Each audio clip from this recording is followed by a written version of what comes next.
माँ पाई पदे। माँ एमिति गोटे शब्द जहाँकि जन्मठू मृत्यु पर्यंत आम ओठरे थाए। भगवान का सर्वश्रेष्ठ उत्कृष्ट रचनार एक अंश जे कि सबू दुख निज पणतकानी साउंटी निए और दुनियार सबू खुशी को आम पाद तले उजाड़ी दिए। माँ शब्द को व्याख्या करने बहुत कष्ट। एपरी प्रकाश हुए जेपरी शब्द गुड़िक साहस करंतिनी।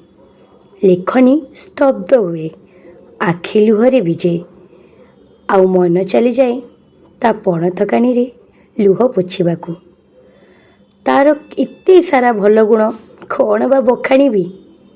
बोलो तमे एते धैर्यशील, साहसी, सबु कामरे पारंगम। बहुत दुख कष्ट पाई आमको जन्म देवा सह एते स्नेहरे पालिच।